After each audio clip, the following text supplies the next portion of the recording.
You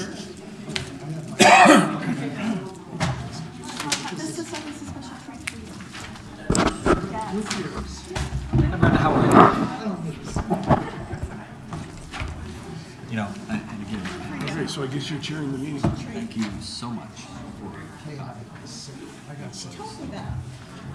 life system. I know Tom, I can't spend much time with pride and ownership and pride He does. and work that he was going to. Are you feeling better? Years ago, I never thought I'd be Good, I'm glad. Imagine that. We had, But you know, I think he enjoyed. He actually enjoyed doing it. I think he got into it. yeah, and now we have 6 applicants.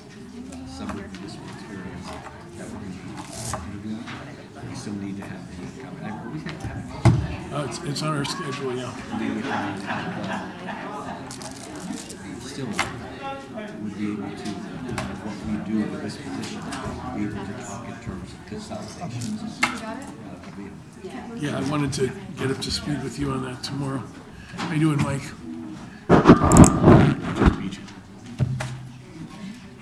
So, are you? You're in your discussion with Mike Burns? No, he's the chair. Yeah. We're setting my son up with MIDI so he can compose or notates for her. My husband is like completely out of his depth. He's like a techie, but this is not something he knows about. It's very cute. He's texting like, kind of adorable. Does Kay have this too? Oh, sorry. Even though the charter says much better since he became chair.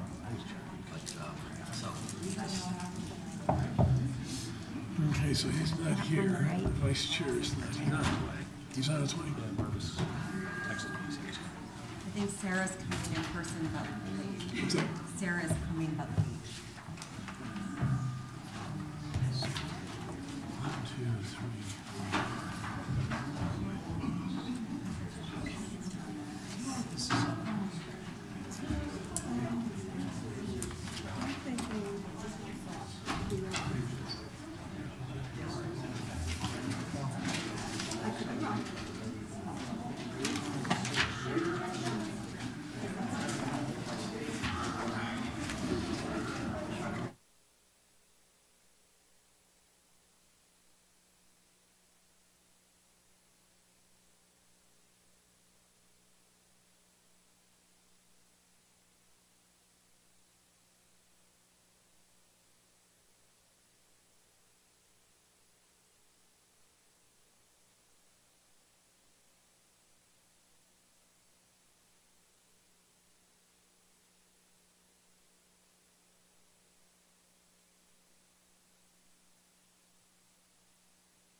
Everyone ready?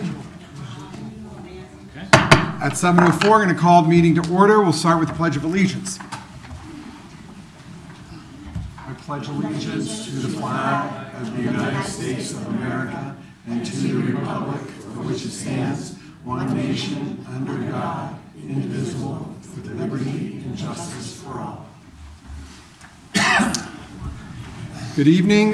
Tonight's meeting, March 5th, is a workshop. As such, we will go right into the workshop session. The topic tonight is Next Generation Accountability System with the results from this last school year. And Dr. Adamowski, why don't you start? Okay, before we do, I wanted to ask Janine Goss if she would just come up for a second.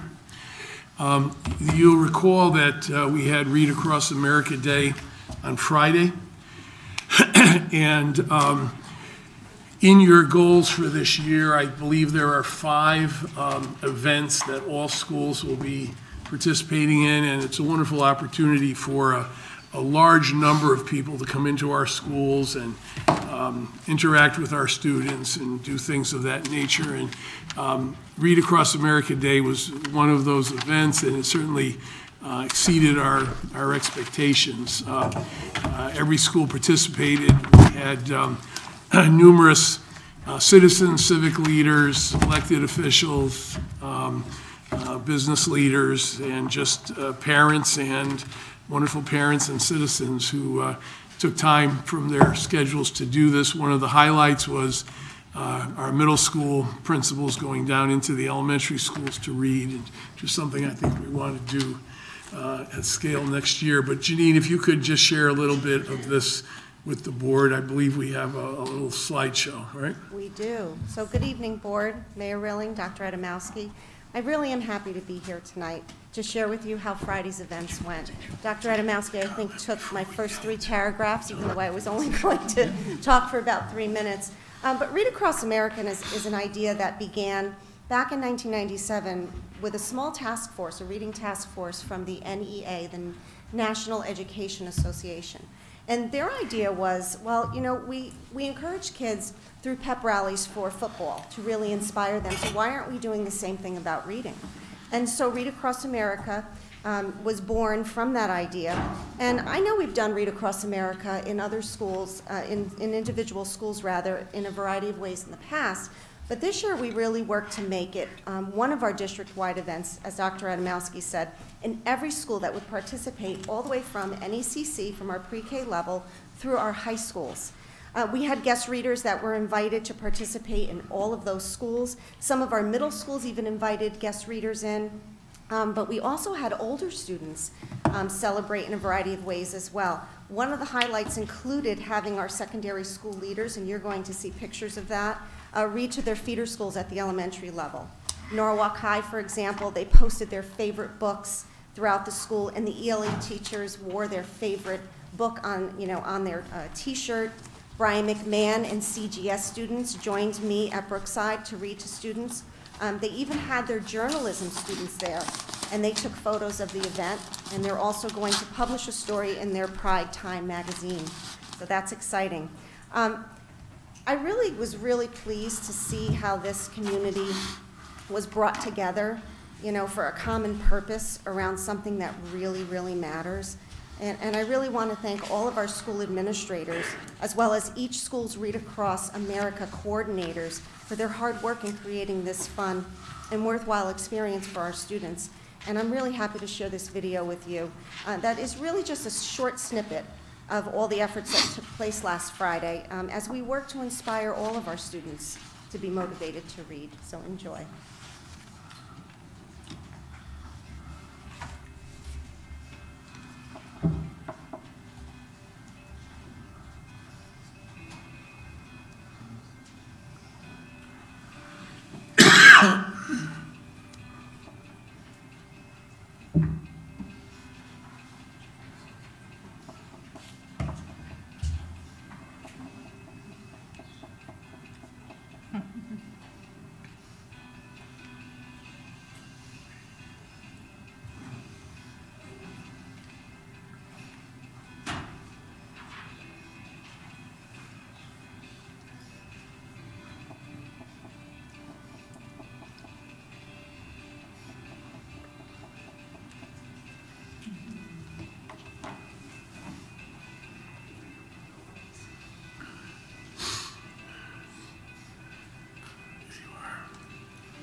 So thank you to everyone who participated in a great event with our students on Friday. Our next district-wide event is coming up in March is the STEM Expo. So we look forward to same level of participation then.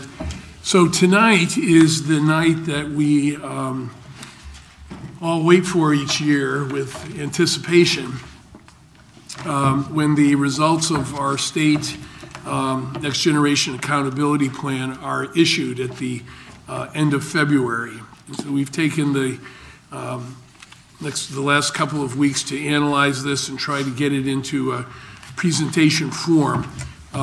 This is based upon 12 indicators. They are determined by the state. Many of those are our state high stakes measures. Those are determined by the state. They're also corrected by the state's contractor, and the reports are made public by the state, given to us, given to others, but they're all on the state website for that purpose.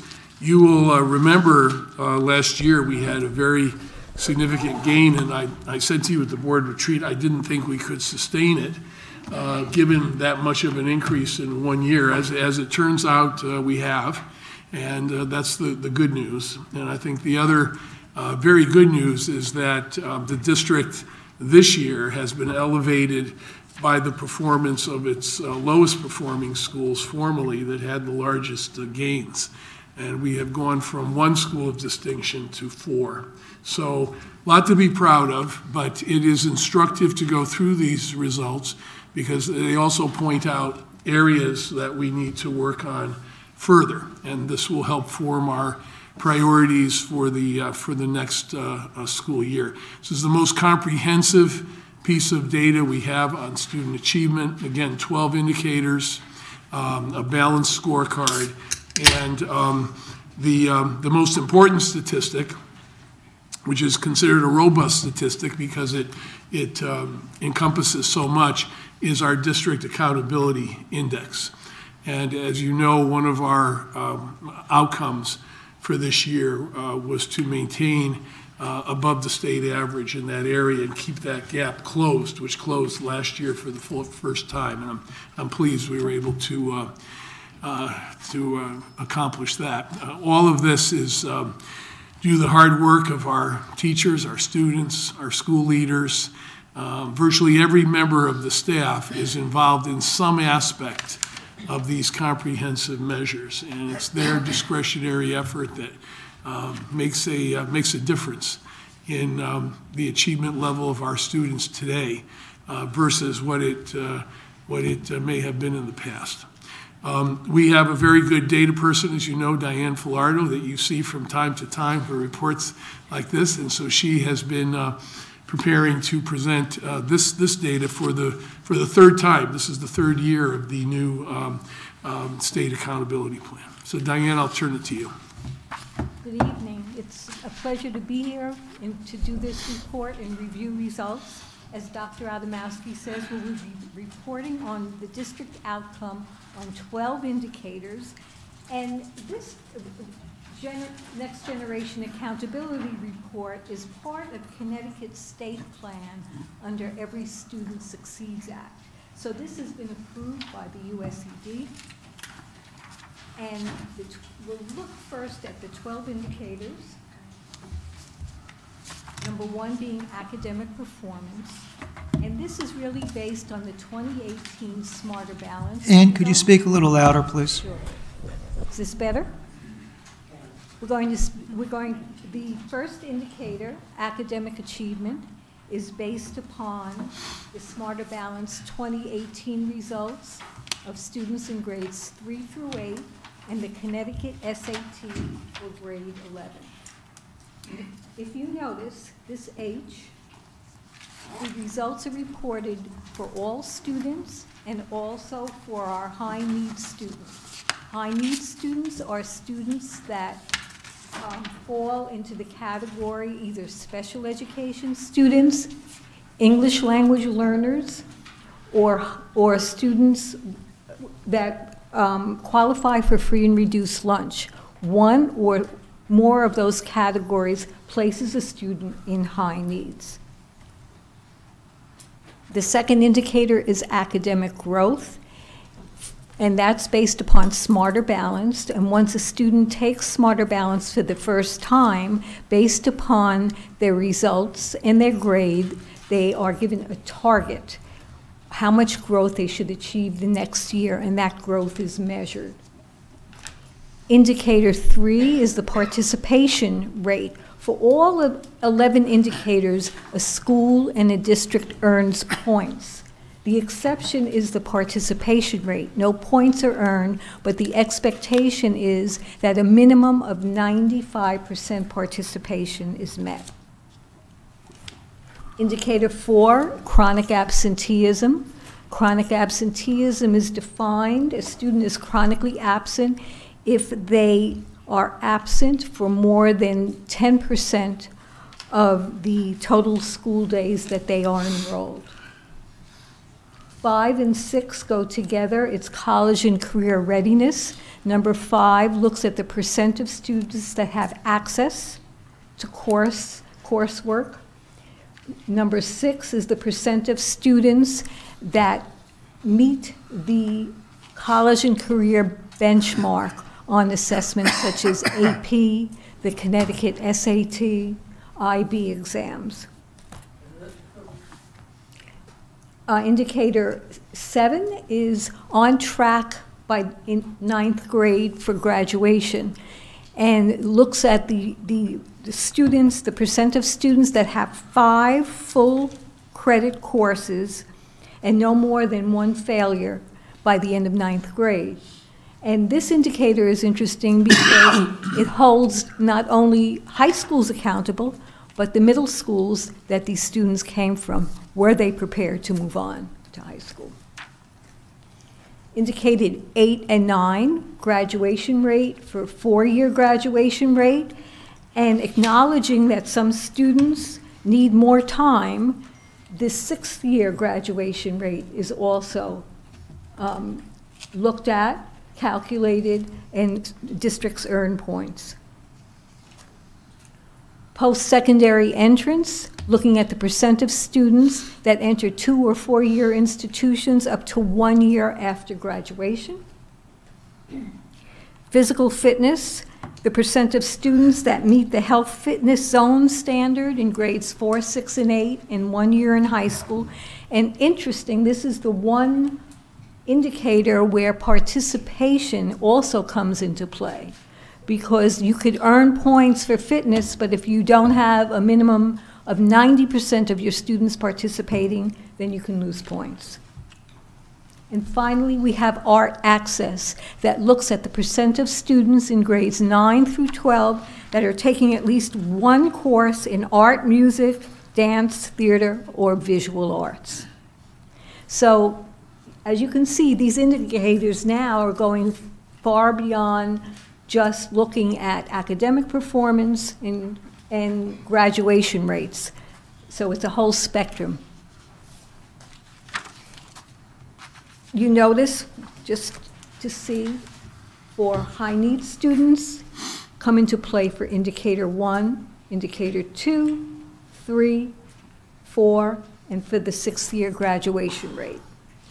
When we first reported this accountability results based upon 2015-16, 56% of our students fell into high needs category. 2017, 57%.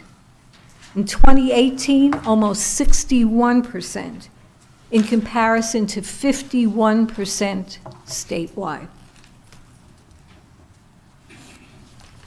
Now here's our report for the district. The results, there's a report for every school, and the result of the school results are then rolled into district results. So we have our indicators. As you can see, for indicator 1, we have several lines because we're looking at ELA, math for all students and high needs students. For science, you notice there's a blank because in 2018 we had a field test. When we do this report next year, we will have results from the administration of the Next Generation Science Standards. Indicator 2, again, we have multiple lines for growth for all students in high needs, for math and for ELA. Notice, no points earned, no reporting for indicator 3. Indicator 3 comes into play when categories are assigned to schools. But as far, you don't earn points for being at the 95% participation rate. Indicator 4, chronic absenteeism. Again, all students in high needs. So we have our indicators. Now, obviously, the ones that apply to all schools are performance, chronic absenteeism, physical education, and of course, participation comes into play. But depending upon the level of the school, and of course, for the district, we're accountable for all. So we have an index and a rate, and that's the results of the 2017-18 school year. The state has set a target for each one of these indicators and a maximum number of points earned. The points that a district or a school earns depends upon how close or if they met the target. If in fact they did not meet the target, a portion of the points are assigned. Then you see a column that shows the percent of points that Norwalk earned and the state. Now let's look at an example.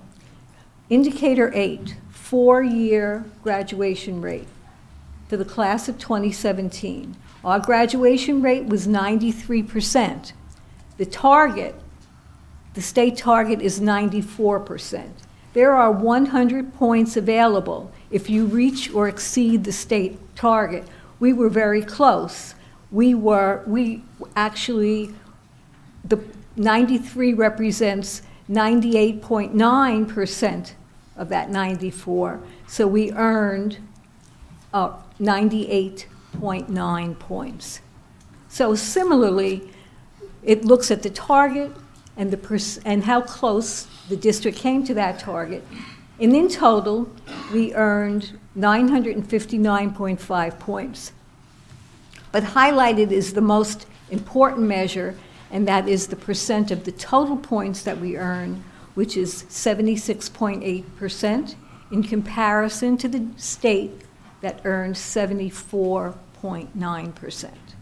So as Dr. Adamowski said, again, we are ahead of the state in terms of the percent that we achieved. Our accountability index is higher. Does anyone have any questions? This is page, yes. Back up to the performance indicators. So to make sure I understand this right, we have, for instance, 1B, ELA Performance Index. This is just for our high-need students. So when everything is calculated, we would be at almost 2.5 percentage points ahead of the state. Am I correct? Correct.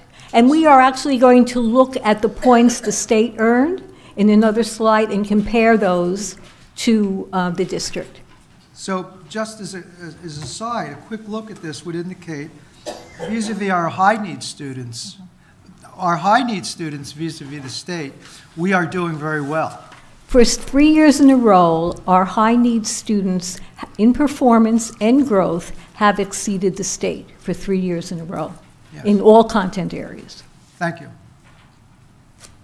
Anybody else? Now, this is page 2. And I did want to just raise really quickly, looking at the 6, preparation for college and career readiness, percentage of passing exams. This dovetails with the conversation we had in curriculum committee about our outcomes with our AP tests in particular. So I'd really be interested as we go into our strategic operating planning at the retreat in identifying how we could raise the achievement level on those exams. I mean, this seems like it could be low-hanging fruit, maybe, for us to pick up some additional gains. Okay. Just to point out, when the strategic operating plan was developed 3 years ago, there was about a 10-point difference between average performance of Norwalk students in reading and math and average performance of students in the state of Connecticut in reading and math. That gap has now narrowed to 4 points in ELA and 2 points in math. So I'm hoping that we can have a realistic shot at closing that for our students next year. As far as the high-needs students goes, as Diane points out, that goal has already been achieved. Our high-needs students are doing better than high-needs students anywhere else in the state, and we have the smallest gap of any district in the state between high-needs students and other students. Now, that is 60% of our school system, so that's a very, very important indicator to us, both in growth and in actual performance. So in addition to the accountability index determining the status of a school, we also look at two key factors, and that is the gap outliers for achievement. And what that means is we look for both ELA and math, and we will be looking at science, for performance, the performance index of the non-high needs students, and compare that to the performance index of the high needs students. And look at that difference, and that's the gap. And the district or school gap is then compared to the state gap plus 1 standard deviation. So if, in fact, the size of the school or district gap is significantly larger than the state gap plus 1 standard deviation, then the school or the district has a gap outlier. As you can see in ELA and math, and also in the graduation rate for high needs students, we do not have a gap. In 2015-16 and 2016-17, we did, as a district, have a gap in ELA. That gap is now gone. Another key factor is participation. All of these, even though science was a field test, participation came into play this year. All of these measures, the 6 measures, have to be at 95% or above. Otherwise, there is a penalty. And I'm happy to say each of these participation rates in comparison to last year are higher. The one exception is science for all students, which remained the same at 98.3%. So you see improvements looking at gap outliers or the lack of them and our participation rates. Diane, can I just ask you, maybe I'm misunderstanding the data, but where you were talking about the gap, and you said, we had a gap in ELA, but no longer, you're just saying our gap relative to the state. Absolutely, absolutely. So there still is a gap. There still is a gap, but everything is looking, is it significantly larger than that of the state? Absolutely not, no more. Okay. It was for 2 years in a row, but that's no longer the case. Okay. Okay. In this slide, we're looking at the percent of points earned last year to this year. If you see this yellow arrow, that means there's very little difference, less than 1 percentage point. If you see a green arrow pointing upward, we've gained some ground. A red arrow pointing downward, we've lost some ground. So essentially, if we're looking at performance, ELA and math, we've gained some ground. We've gained about 3.1 points in comparison to the 2017 reporting. When it comes to ELA growth, we've gained some. We've seen a dip in math and a math growth of about 5 points. Our largest dip was due to an increase in the rates of chronic absenteeism. So we have about 10 fewer points for chronic absenteeism than we did last year. And yes, Well, maybe I'm sorry to interrupt. I thought you were done your sentence. excuse me? Well, I'll ask the question. If I interrupted you, I apologize. That's okay. I am struck by the magnitude of the gap regarding the chronic absenteeism. Has there been any discussion or explanation or anything unusual? A lot of kids sick or whatever? I'm curious. Some of it is the change in state rules regarding parents who take their child out of school for travel back to their home country or another country. In the past, we kept them on the rolls. We are no longer able to do that, so they count as chronically absent. This is something we're going to have to adapt to and change with, but it is a change in terms of how this is being calculated. Basically, the state at this point has eliminated all excuses for this. You either have to be there or not. It doesn't matter why you're not. You could be going on vacation with your parent. You could be, going back to another country. Doesn't matter anymore. Thanks. So I guess in relation to that point, because I'm also struck by this data for high need students, 13.5%, for all needs, for all students, 10.6%, and the state goal being less than 5%. I'm struck by both all students, but as well as especially the high need students. So knowing that there is a state change, which is fine, and eventually that should come to some balancing out as everyone shifts to that. Is there not a way that we could track internally a more traditional chronic absentee rate so that we are really able to tell? I don't want to not look at the students that we could capture back in an educational setting because we relate it to. Well, remember, last year was the year we were hit very hard by the flu. And we had, I think we had a total of something like 8,000 absences due to the flu during that 2-month period.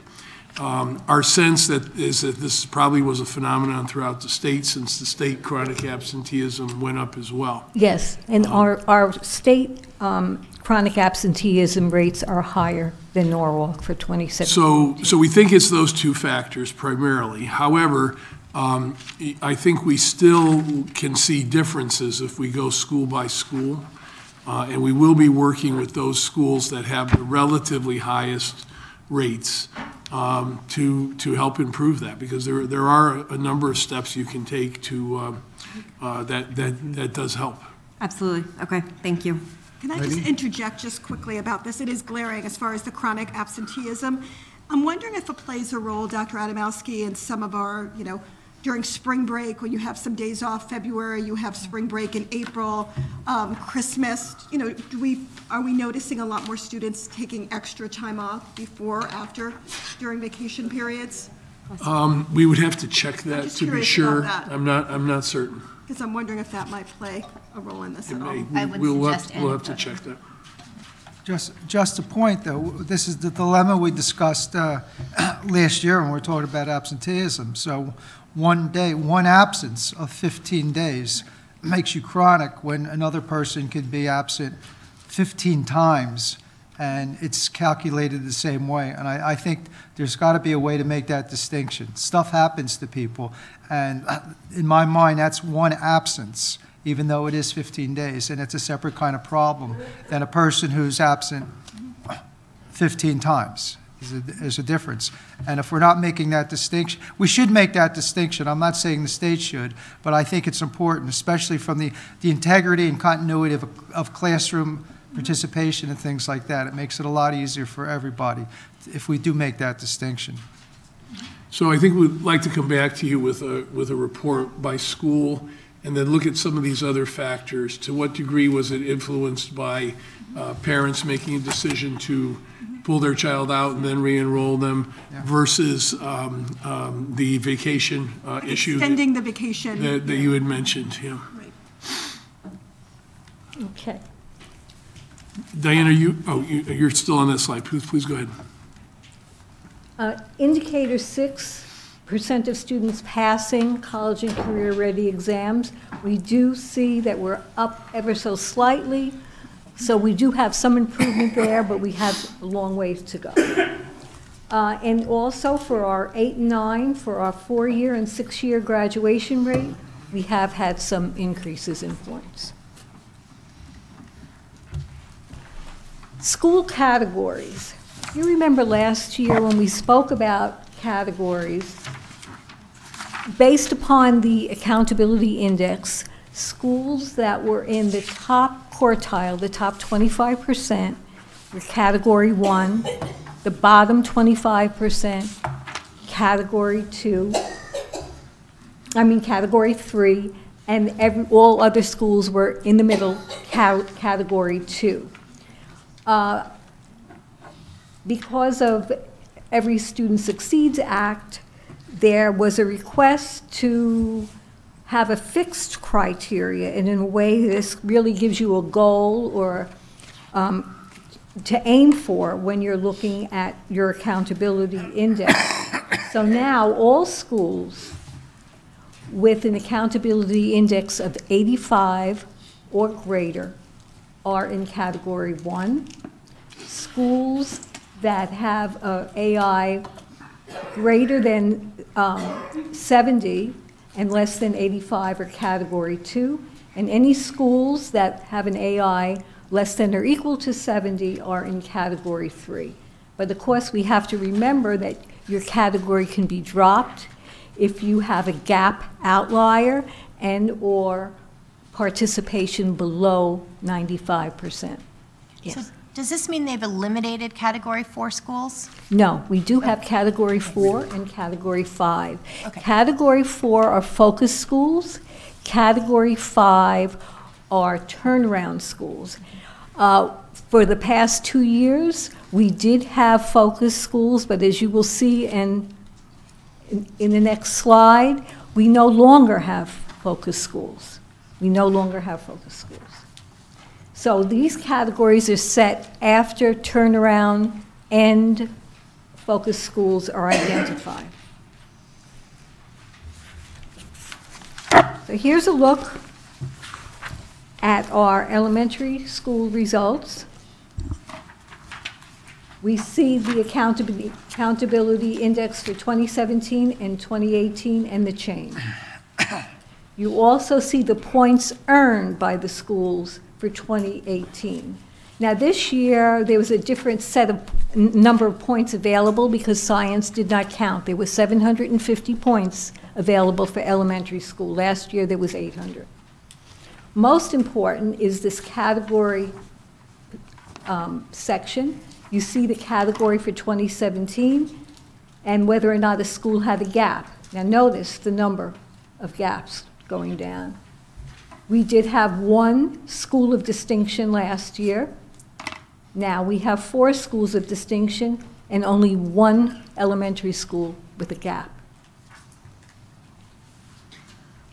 Yeah, I just want to make a quick point on the silver mine. So this is something that's come up at curriculum instruction and in previous board meetings as well. So one of the issues, many of the board members know this, but I want to make sure some of the members of the public are aware of this too. So Silvermine's performance looks like it's gone down 3.6% from 2017 to 2018. One of the issues that we're seeing with Silvermine is, or it's not necessarily an issue, but a factor is that the tests are provided in English when we're offering a dual language program at Silvermine. And so we're right now, based on the English-based tests, we're not able to fully calculate the level of rigor and academic proficiency that some of our students have at Silvermine because they may know that content in Spanish and are not able to demonstrate that on the current test. So I just wanted to clarify that. Since right now it looks like Silvermine is much lower than we would expect and hope them to be, but part of that may be due to the fact that the current testing system does not acknowledge and work very well for a dual language program. Just to build on that comment, the national research suggests that in a dual language setting, students will become fully proficient in both languages by the 7th grade. They will not be proficient in English prior to that period of time. In other words, the Spanish students will be proficient in Spanish, the English students will be proficient in English, but half of them, no matter what language you're measuring, are not going to be proficient in both until the 7th grade. So, as you know, we have a long-term plan for the expansion of Silvermine to grade 8. And this is something I think we have to work on at the state level. There are only 4 dual language schools in the state of Connecticut, and there is no provision, the state has no provision for judging them appropriately based upon their structure. So, but again, I think that is, that gap is very explainable. There are other gaps here, such as Cranberry, where we're going to have to delve into this further in terms of analyzing what the root cause was. So our schools of distinction, Tracy is a school of distinction for both high performance and high growth for ELA and math for all students and high needs students. All of those accolades, there's only 14 schools in the entire state that has that same level of distinction. Kendall and Jefferson, they are schools of distinction because of high growth in ELA for their high needs students. Rowayton for high growth for both ELA and math for all students and high needs students. Across the state, there are 160 schools of distinction, and 126 of those schools are schools of distinction for growth. Excuse me, Diane, I just need to just take a second and just commend the work that Tracy has done, and they've put so much. I think this also demonstrates how important character education is and the importance of social emotional learning and the direct ties to academics. So I just want to take a minute to, every time I go in there, it's such an amazing learning environment, and the staff and parents in that school and the students deserve so much praise for the work that they've done there. I have to mention to you, I was at Tracy this morning to meet with the visiting team, because now they're applying for national certification in character ed. They are the first school in the state of Connecticut to have state certification. And the head of the visiting team, who's from Syracuse, New York, he thought, that Ms. Rangel was exaggerating when she said she was a Category 1 school. This is a school that has a high needs ratio of almost 80% of students. And to be in Category 1 for overall achievement and growth is quite a achievement, and is, I think, the reason why people are so interested in this nationally and throughout the state is that this is one of the first times anyone's been able to establish a connection, a proof point between social and emotional education and student achievement. Prior to this time, social and emotional education was a nice thing, but not viewed to directly influence student achievement. And when you see it in this context, you realize how important it is. This is just a graph of the accountability indices for all of our elementary schools for 2 years in a row. And keep in mind, 85 puts a school in Category 1, and you can see how schools are growing to reach that level of 85. Coming very close. So we've seen improvements right across the board. And I don't think we want to lose sight of the fact that the largest growth overall was at Kendall Elementary School. Diane, can you, I don't know if you're going to talk about the individual schools later or how you want to do this, but one of the schools that seems pretty dramatic is the declines in Cranberry. Was that all driven by what happened in math? It was really driven not by academic performance, but by growth, particularly in the area of mathematics. Can I- lack of growth. Lack of So- growth, right. There was a decrease in that area. I just wanted to touch on that because I did drill down by school on the state site, and I noticed that. So if you're doing really well on the tests already, there's not a lot of room to grow. You kind of get dinged for that. So it's a funny structure. And a structure that you need to realize is the amount of points for performance for ELA or math, you receive 100 points maximum. But for growth, it's double that. So the impact of growth is more important. And the expectations, whether or not you are in a lower level 1 or a high level 4, there are expectations for growth for all students. And growth is harder as you're getting into the higher level 4 range. Now, you noticed last year, Cranberry was 77%. We have a number of schools at that level or higher or very close to that level. You're going to see a number of our schools experiencing this in the future because the higher you get, the harder it is to maintain that level of growth. This is true for the district as well, by the way. Is there in our district accountability index. is this an advocacy option? Like, is this something we should be giving feedback to the state that, you know, we have successful schools or we're getting dinged in the accountability index because there's not much room for growth, or do we just keep trying to seek growth? I think we just keep trying to see growth. I think we have the expectation that growth is going to be more incremental. Right. And that we should not expect these huge swings like a 19% gain at Kendall, right? Once you do that, your next gain might be 1 or 2%, but that's what we have to be working on. Yeah. Oh, Bruce. They've been using growth models in New York for a long time, and this is an old issue, and there's there's an ethical dimension to it. And year after year, you would read about schools, private schools in some cases, where their evaluations were not that high. If someone's child comes into 5th grade at, let's say, 90th percentile, and they go into 6th grade at 90th percentile, there was no growth, basically. And that was deemed unacceptable.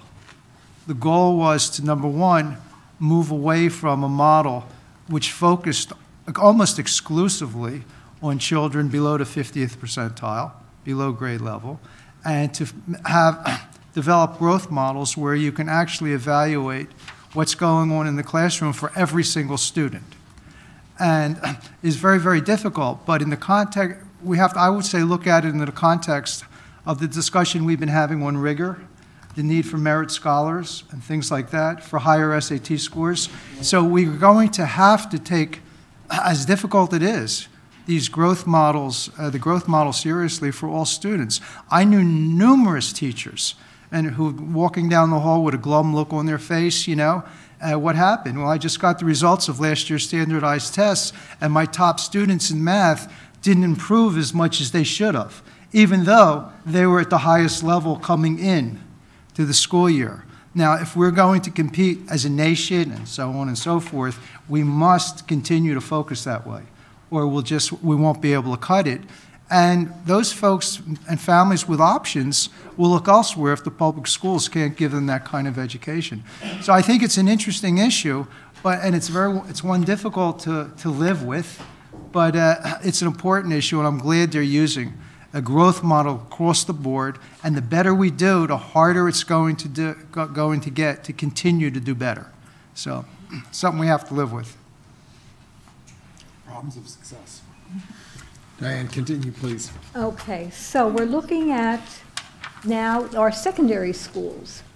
The same format, we see the accountability index for 2 years in a row and the change, and the points earned in 2018.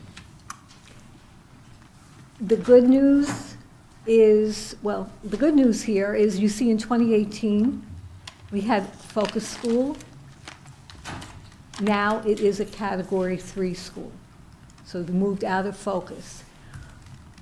We have a school that, based upon the accountability index, should have been a level Category 2 school, but because there was a gap outlier in math, it brought it down to a level 3.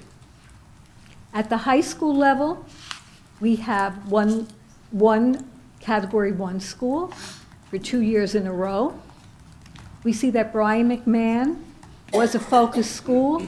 Now it is a Category 2 school. Not only did it exceed that 70% accountability index, but there's no participation issues, no gap outliers. You see Norwalk High also has an accountability index that would have made it a Category 2 school, but because there was a participation issue for high needs students in ELA and math, it was dropped to a Category 1. And as I said before, as a district, we no longer have a gap. I want to say a word about CGS. CGS is reported as having an accountability index of 85.3. There was a technical issue with the reporting from Power School to TCS. TCS is the state teacher course student module that reports arts access. As a result of that technical issue, the points that CGS received for arts access were understated. CGS actually should have been at 90.3%. Now, as I said, we also, when we look at our district reporting, the results of all schools are rolled into the district result. An estimate for the effect on our district accountability index would have brought us another 3.5 points, and that would have brought us to an accountability index of 77%, a tenth of a point higher than what we were last year. Mr. Roberts? I'm sorry, Julia. One question. So looking at the high schools, knowing that we have CGS pulled out from Brian McMahon, knowing that as of July 1, NECA, formerly known as NECA PTEC, will be its own school, do we have an idea on what the implications will be for Norwalk High School's data in the future? Next year, NECA will be reported in with Norwalk High, so it won't be until the following year. Okay. And so that is something that we'll need to think about in advance because that will impact what Norwalk High School's performance looks like. So we thought, a year ago, we thought that the CGS having its own separate school status would create a decrease in performance at Brian McMahon. That did not occur. You remember last year, Brian McMahon basically stayed the same. Okay.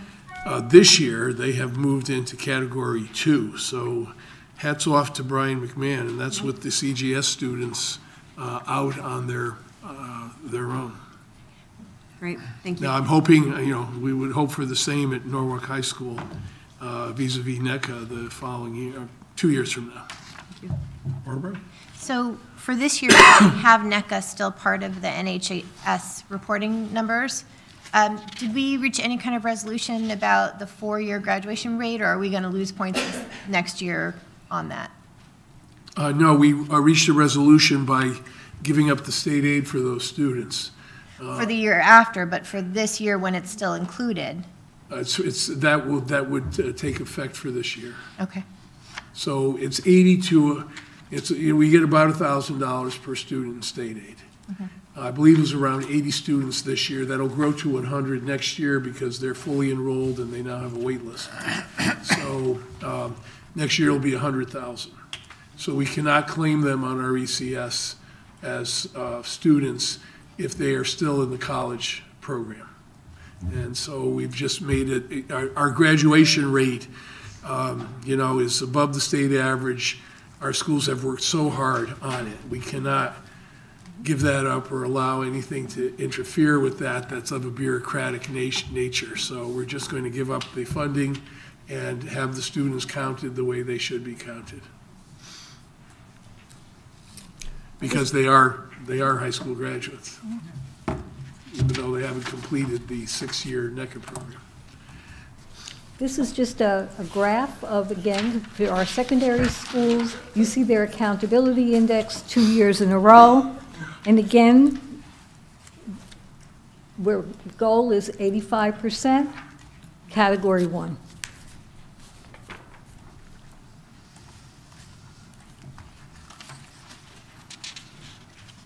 Here we have our 4 categories, 4 being focus school. And you see where our schools ranked in terms of category for 3 consecutive years. Right now, we have 63% of our schools in category 1 and 2. The state level, 47% of schools are in category 1 and 2. We see movement. This year, Brian McMahon, West Rocks, Brookside, Columbus, Fox Run, Kendall, Narragansett, and Tracy moved up a category. Tracy moved up for 2 years in a row, from a 3 to a 2 to a 1.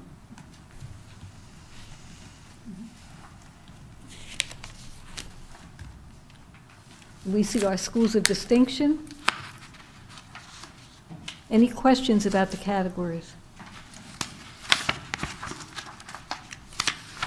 Now, this is just a summary for the past 3 years, where we are with our accountability index in comparison to the state. You see in 2016, we were slightly below the state. We were above the state in 2017, and again in 2018.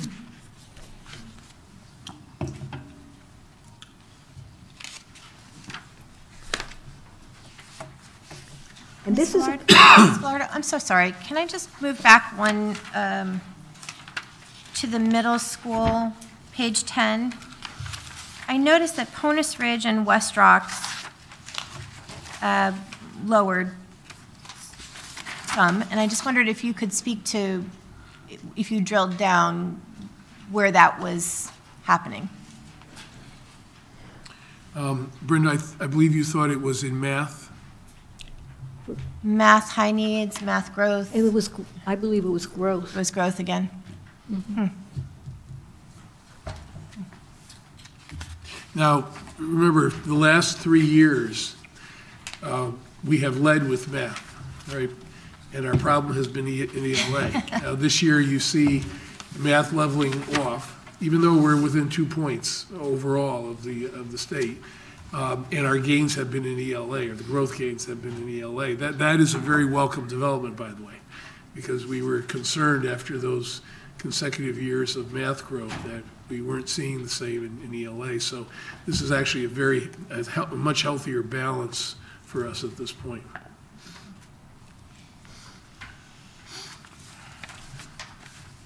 Now, this slide is looking at, for 2 years, the points earned by Norwalk and compared to the state. And remember, last year, we had a maximum of 1350, now 1250 because of the absence of science. But wherever you see Norwalk shaded with blue is where Norwalk earned more points than the state. And you see differences where we're below the state highlighted in red. We said that we are at a better place this year in terms of percent of students passing college and career-ready exams, but we're still well below the state. So that is an area of focus. Likewise, academic growth of all students in ELA, somewhat below.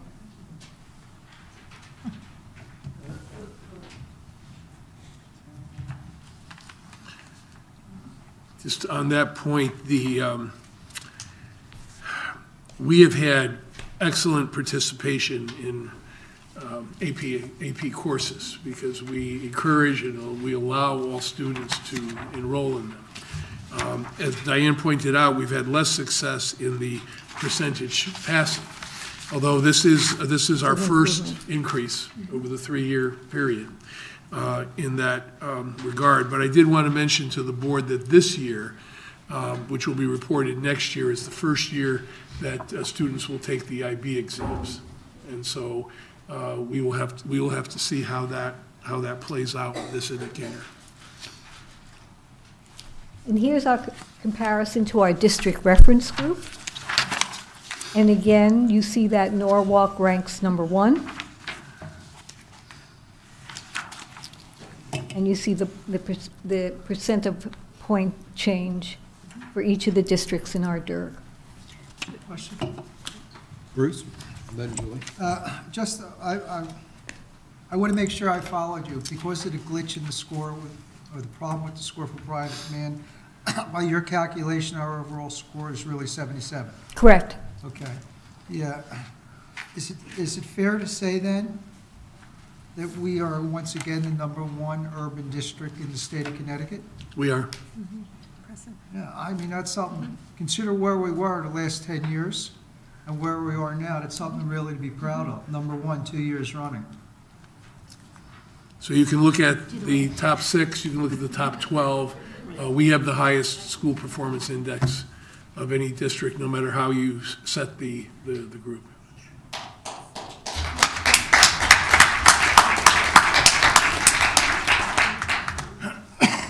So, Mr. Brown, my question, do we have, I think it's important to look at the DRG. I know we're often competing for families from our surrounding towns. Do we, I know last year, we were inching up very close to Wilton's score. Wilton is now at 79.6. Okay, and do we know any of the other surrounding towns? I think Westport was 83. Darien was 82.6. Weston, 79.1. Greenwich, 79.7. Stanford, we can see 74.1. Westport was 82.6. Great, thank you. We're How about getting give ever Wilton, so Diane, because they were the ones we were Wilton was 79.6. I'd love to see this chart, or a chart of that, with the difference in per pupil expenditure to show the return on investment. I think we are really displaying an incredible return on investment here. We are working on a new chart to replace the old one, given our budget agreement with the city. The new one, the new one will have the state per pupil expenditure, our per pupil expenditure, our number of high need students or percentage, the state's percentage, and the accountability index for Norwalk and the state. I think that says it all in terms of return on investment. We do have a superior return on investment than the at least on average, the rest of the districts in the state. We're like Lake Wobegon. All the children are above average. Well, I wish that were the case, but everyone's working very hard on this, including our students. I just want to add a quick comment. Very, very impressive, especially if you're looking at Norwalk and Danbury. Like Danbury 70.3 in 2016-17, we were at 76.9. 67.6%. I'm sorry, 72.4, and then we're 76, and so on. I mean, it just really just looking at the numbers, and in addition, looking at our surrounding communities like Westport and Weston and Danbury and Wilton and so on. But we have a lot to be proud of, especially looking at this and all the hard work that all of our students and our teachers and our staff and administrators have put into this. And it's right here. The numbers are here.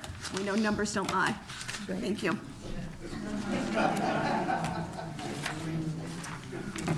Finally, just to give you a preview, that as you know, the accountability reporting is always changing.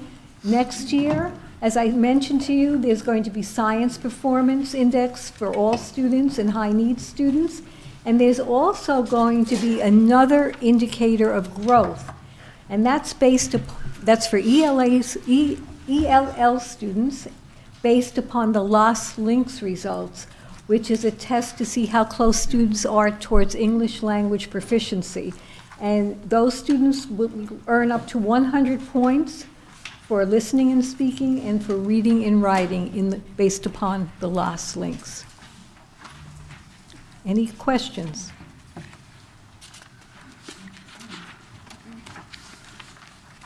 I'd like to turn this over to Dr. Myers. Thank you, Diane. Can I just have a round of applause for Diane's hard work?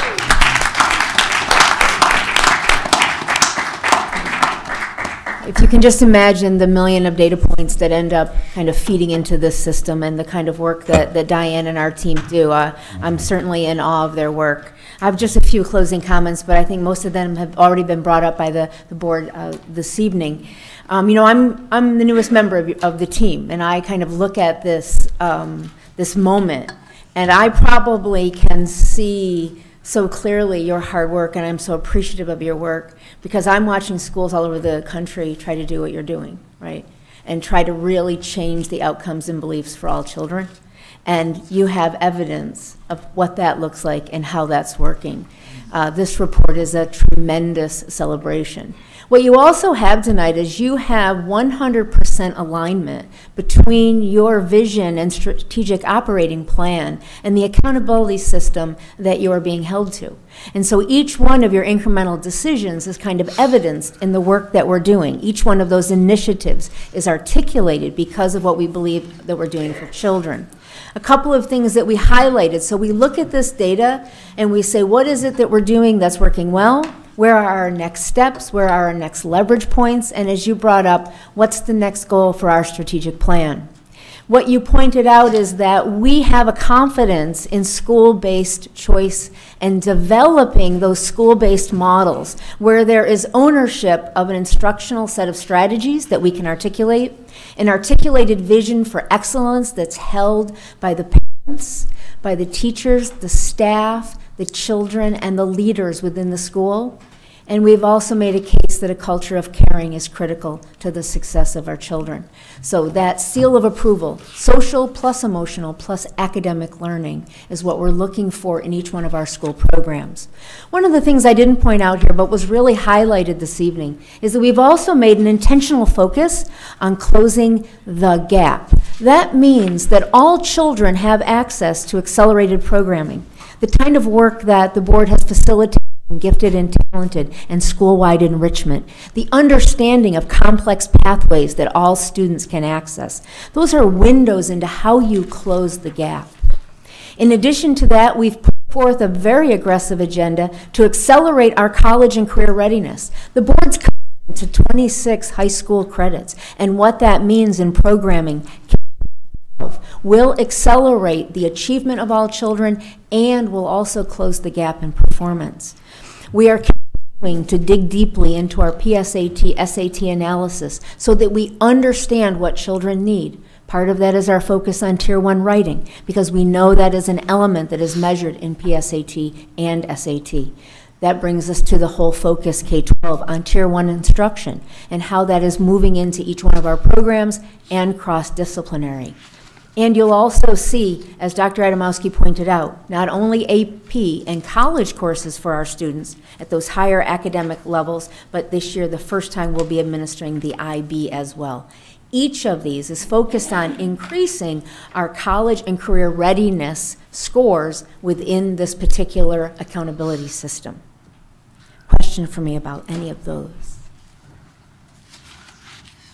We will continue to dig into our data. The board, I'm sorry, Sarah? That's Thank okay. you. It's not a question, but I wanted to say that I'm glad that you brought up the gifted redesign. I was thinking of that when we were talking about growth before, and I think particularly because the accountability index holds us so accountable for growth that we're going to really be at an advantage having done the things we've done to change the gifted program as we roll it out. It really does articulate that gap closing, right? Access for all students and the acceleration of all children. The other thing we've brought into the middle schools is Encore for the same reason. Every student having a choice in something that they love to do to accelerate the learning of all children. These are really well articulated gap closing structures that have been put in place. The board has already put we are in the process of analyzing the chronic absenteeism data so that we can look at it by building, but we can actually So when we identify a student that has chronic absenteeism, we're going to identify a code with that, which says, was that because of an extended illness? Was that because of an extended vacation? Was it because of the timing? So that we could actually quantify a little bit where we're finding that, so we know how to get some strategies to tackle it. We also have been looking at our math results. We're really looking at our acceleration model so that we make sure we have an articulation from 5th grade to high school on how we accelerate students in math, but also making sure that we have a well-articulated core math program for all students as well. You'll continue to see, not only in our Tier 1 model, the focus on writing, but in our mathematics, an extensive focus on problem solving and the visual representation of data, which is so critical. Really focusing some of the probability and statistics pieces of the math curriculum, a little bit of a whole that we're trying to work on. The participation rates at Norwalk High School, another area that we can put in a very aggressive plan to ensure that students have access to testing, and that if they've missed it, that there is make-up schedules. So we need to be very intentional about that testing schedule so that all students are participating. We have had extensive conversations in Cranberry's leadership team, and have been working all year as they looked at this data, where they're saying we're not really sure our students are performing as well as we believe. We are a little worried about their testing stamina for all children, where they put in some modules on academic vocabulary. They've been implementing the Tier 1 writing and more math problem solving. They've also looking at their entire accommodations schedule to make sure students are having the adequate time and support that they need during testing, particularly some of our high need students, and they're having individual goal setting with students this year to kind of make sure we leverage what those students are really focused on. So I think they've really kind of dug into their data. They understand that staying at that high level is important and really being able to accelerate some of the growth. So they're looking at their data closely. This is a moment in time. This is clearly aligned with our strategic operating plan, and the strategies that we've put in place are the ones that we'll continue to use to support the success of our students. Any questions? Hi. Being a big nerd, I love Report Card Day, and I see this as Norwalk's report card, so congratulations. At the retreat this summer, I did ask the staff to quantify what the testing apparatus might be for things beyond what ESSA and the state have put together. In particular, problem solving and critical thinking. How do we quantify beyond these numbers how our students are learning and growing? Because ultimately, they're not going to go out in the world and take tests. They're going to go out in the world and make a difference. So are we making sure that they're equipped in that way? Well, we certainly, I think one of the exciting things will also be our capstone as we build that out as in addition to high school course credits. I think the other thing too we want to highlight here is that we have a focused curriculum project this summer, both in ELA and in math. And specifically what we're doing is we're putting in those writing pieces and those problem-solving tasks within the curriculum so that we can gather student sample, so that in our data meeting, we're not just looking at NWA data, we're looking at live student data, and we're talking about what does live work from students look like and using that to drive our instruction. When we put those two data points side by side, we know that it'll help to focus our instruction and make sure that we're holding true to things like problem solving, critical thinking, and quality writing. Thank you. Yeah, I think one piece, Dr. Myers, that I don't see on the continuous improvement slide, but I think that will also be a factor here to think about is some of the shifts and adjustments to the middle school design program that you've also worked with the Curriculum and Instruction Committee around, especially making sure that some of our middle school students have more access to arts, music, foreign language as well. So I look forward to seeing how those shifts, making sure that students are engaged in learning, especially choice learning, might impact their ELA and math scores as well in the future. One kind of broader question that I have for the administration as a whole is, and this is something that I saw in my professional work nationally, One of the benefits of No Child Left Behind was the breakdown in racial and ethnic demographics, so that we could actually really start to see what differences and gaps exist. And so I fully advocate the move towards that states are now using for the high needs kind of super subgroups. One question that I have that I worry that might get lost when we have these high needs super subgroups where we're combining different factors is, are there still gaps that exist based on racial, ethnic lines as well as gender differences that would allow us to kind of monitor trends as well as address any broader systemic issues? So the broader question is the district still, despite the fact that the state's not requiring it, are we still looking at some of those more traditional demographic breakdowns, both gender as well as racial, ethnic, to monitor trends and look at systemic issues? So 2 things on that. We can do that. We cannot use the state process of disaggregation, but we can disaggregate ourselves manually in order to do that. That's something we could make available to you at your retreat if you're interested in that. We would have to take the 3 major subjects by gender, by race and ethnicity, and then by income. Having said that, the NAEP data, which as you know is a sample test in 4th and 8th grade, the NAEP data for Connecticut suggests no difference or very little difference between race, ethnicity, and income as measured by the free lunch proxy. And so it would be interesting to see if we can come up with any difference, whereas statewide there does not appear to be. I guess what I'm saying is that this is an issue of income. And in many cases, you have race and ethnicity masquerading as income. And so that would be an interesting exercise. It's one we can certainly do given enough time. Okay. Thank you. Heidi. Just want to add a quick comment. Thank you so much. And I like the way this is labeled continuous improvement. Even though we've come so far, we can always improve on things that we're working on. But I like the digging into our data and the chronic absenteeism. We've already discussed that as a group, but I'd be curious to know, is it per school, as we discussed during certain holidays, certain vacation times?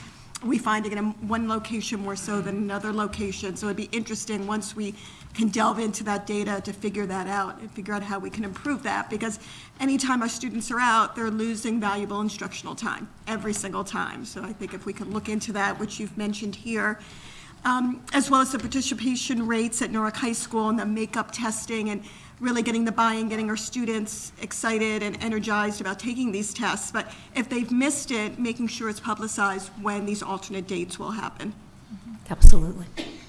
Sorry, one more thing. I think Barbara was next. Yeah. I was just going to answer, last year at Norwalk Acts at one of the convenings, Paula Palermo had broken out by race and demographic, I believe, our data. So it was really compelling, and I can share it with you, but maybe we could ask her to help us do that again for this year.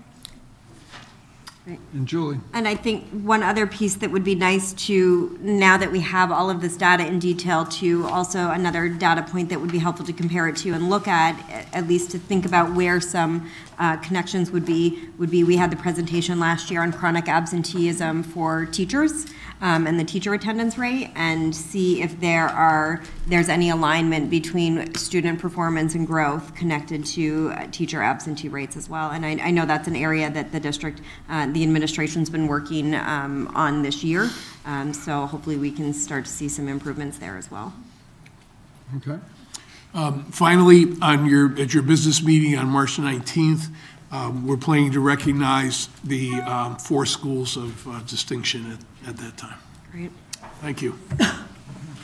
Thank you very much. That concludes the workshop, and now we will move on to public comments.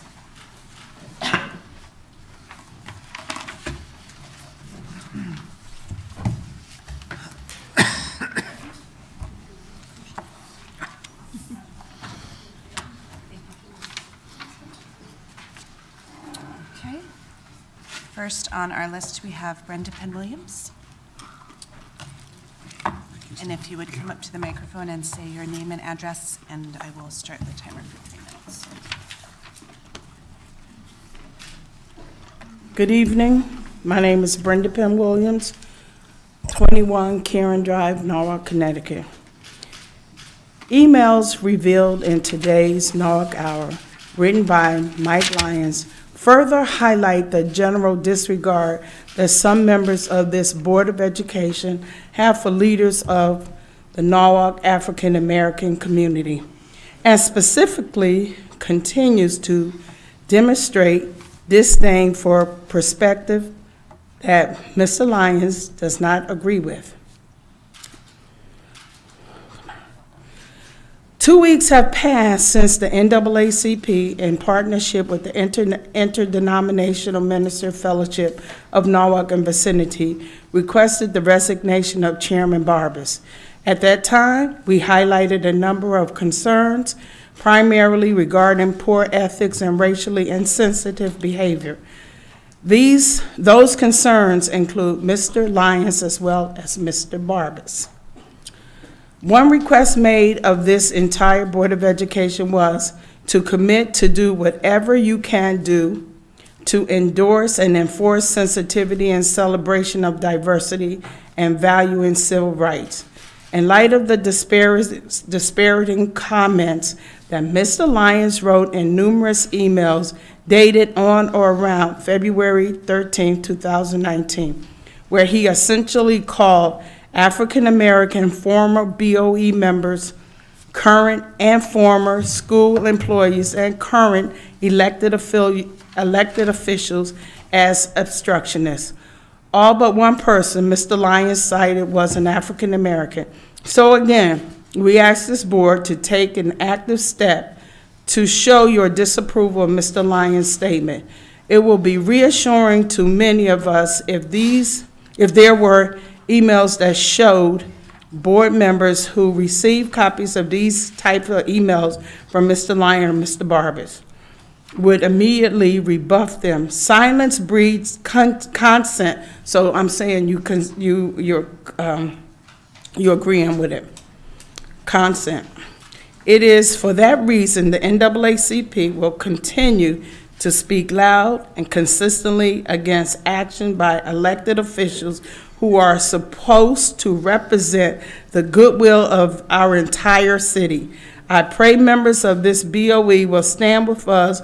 We will continue to request the resignation of Chairman Barbas, who has yet failed to acknowledge any wrongdoing. Thank you.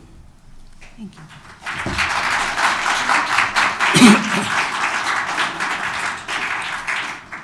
Next, we have Eric Fishman.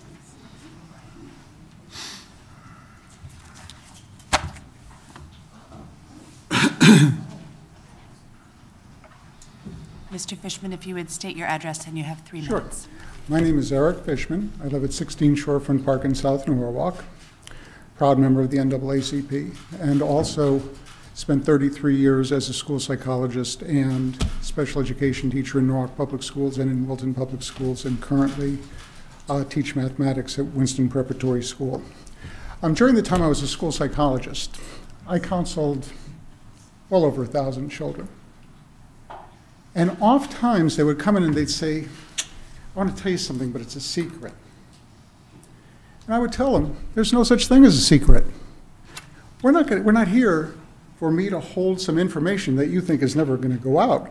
We're here to help you to figure out what you're going to do when people find out, because they will find out.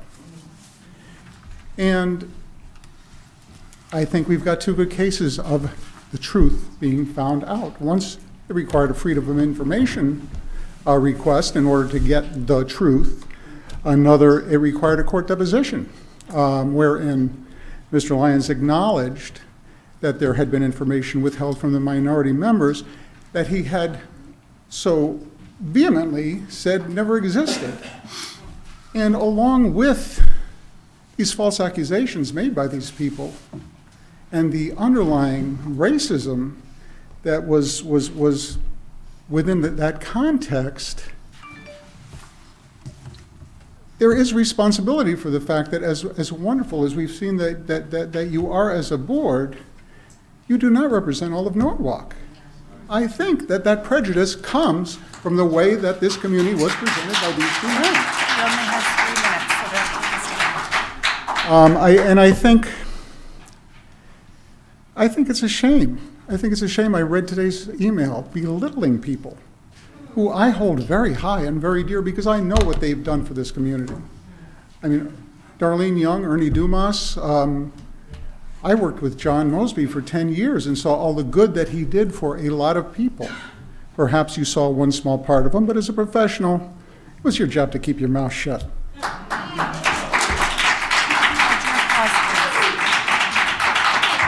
And the question rises, why do we keep secrets? We keep secrets because we know that what we did was wrong. That is why we lie. That is why we fail to present the information, even if it's when it's requested by the press. That is why you've torn apart this community. And I think that you are a stain. I think you are a stain on the fabric of this community. Because, again, as we've seen that as a group, this board works well. And I was impressed by some of the numbers I saw. And as a psychologist, I could read numbers, if nothing else. Mr. Fishman, I'm sorry, that's 3 minutes. I'm sorry. Well, thank you. Sure, thank you.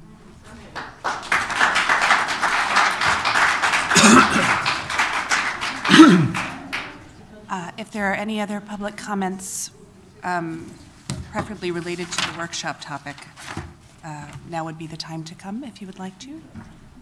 Shirley? If you would approach the microphone and say your name and address, please.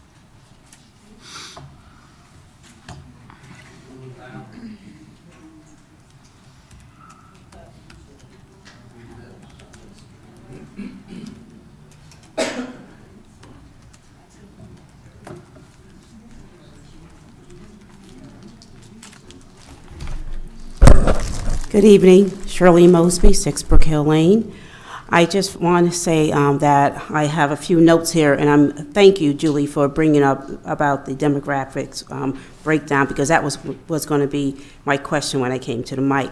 I want to say that I would like to have, once all this stuff the data is gathered, to get a copy of that report, because I think it's crucial that we find out the breakdown of the racial breakdown of these kids, because although I thank Diane for the report, but I believe that we need the entire data in order to make an informed decision on what's going on. So, and when you do the breakdown, break it down by school, so I need to find out the gender, the race, and the schools that these kids are in. And you can give it to me as the education chair of the NAACP, and that way we can review the data within the community and see what's really going on. Okay, thank you. Thank you. Any other public comments? Okay, thank you very much. This meeting, we are going to have an executive session.